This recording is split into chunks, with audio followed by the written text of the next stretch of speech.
আমি মোহাম্মদ আব্দুল কাদের শিকদারের একমাত্র কন্যা মুসাম্মদ তসলিমা গ্লিসারিনের সহিত 5 লক্ষ টাকা দেনমোহরে বিবাহ বন্ধনে আবদ্ধ হইলাম। বলো বাবা, কবুল?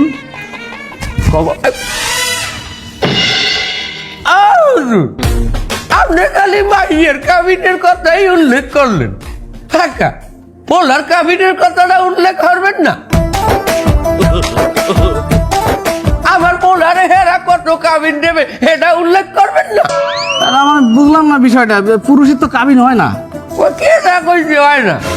এখন দেশে নারী সংস্কার আইন পাস হয়েছে, নারী পুরুষ এখন সমান অধিকার। অধিকার যেহেতু সমান, কাবিনও সমান সমান হওয়া উচিত। পোলা যেমন মাইয়ের কাবিন দেয়, মাইয়েরও এখন পোলারে কাবিন দিতে হইবে। তা ঠিক, এবার জমেছে সমানে সমান, দেখা যাক কত যায়।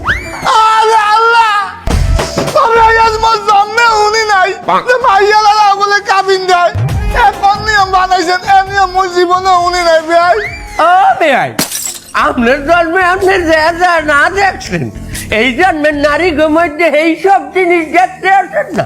আপনার মাইয়া নিজেই তো নারী সংস্কার আইনের জন্য দাবিতে নামছিলে রাস্তায়।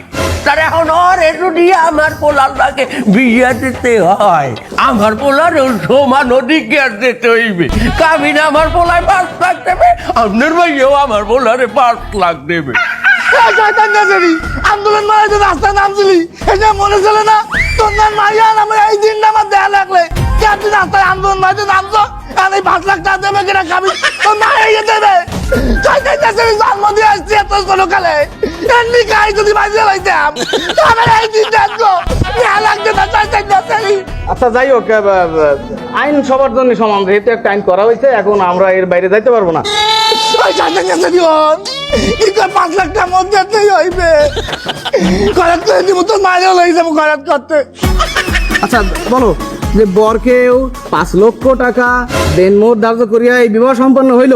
তোর বাচ্চা এখন দেখ, তুই নে কর, তুই আন দিয়া তোর ভাতারে গল করা লাগবে না। বলো বাবা, কবুল? কবুল।